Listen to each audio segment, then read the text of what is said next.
নমস্কার, আমার চ্যানেলে আপনাদের স্বাগত। আবার একটা নতুন ভিডিও নিয়ে চলে এসেছি আপনাদের সাথে শেয়ার করার জন্য। তো এখানে আমি আজকে ক্রিসমাস তো আজকে ওই জন্যে আমি এখানে সান্টা ক্লজ বানাচ্ছি।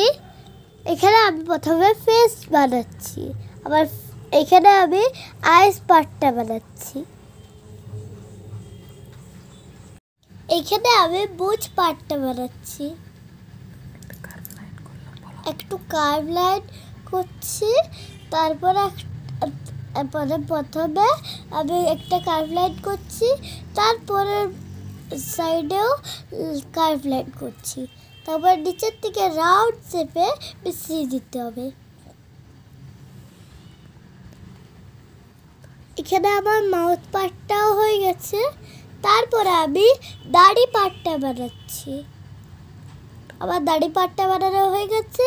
এইখানে আমি হেড পার্টটা বানাচ্ছি। হেড পার্টে প্রথমে আমি একটা কার্ভ লাইনে প্রস্তুত করেছি, তারপরে আমি হেডটা করেছি। আর এখানে কার্ভ লাইন করে এগুলো করে ওঠে। প্রথমে ইউ টাইপসের লেখার মতন করতে হবে, তারপরে বানাতে হবে। এখানে সান্টা ক্লজের যে টুপিটা হয়, ওইখানে দেখবে, তোমরা দেখেছো না, ওইখানে একটা হোয়াইট বল থাকে, ওইটা আমি বানিয়ে নিচ্ছি। এইখানে আমি সেন্টাতে আজকে আমি HBG করেছিলাম না পেন্সিল শেড, তো পেন্সিল শেড আজকে আমি কালার করবো। এখানে আমি 10B দিয়ে আইস আর আইব্রোটা করছি।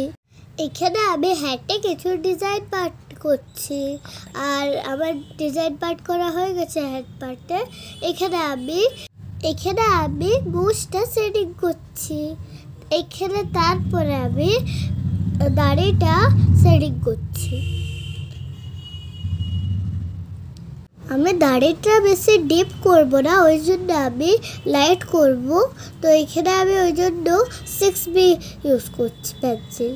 আর এখানে আমি তারপরে ব্লেন্ডিং স্টাম্প দিয়ে পরে এটা ব্লেন্ডিং করছি।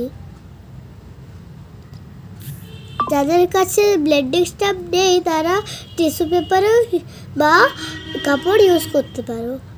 এখানে আমি টুপি হেডটা করে নিয়েছি শেডিং। আর তারপরে আমি এখানে দাড়ি পার্টটাকে ব্লেন্ডিং করছি। তারপরে আমি সেন্টার যে ড্রেসটা হয় ওইটাকে আমি শেডিং করছি।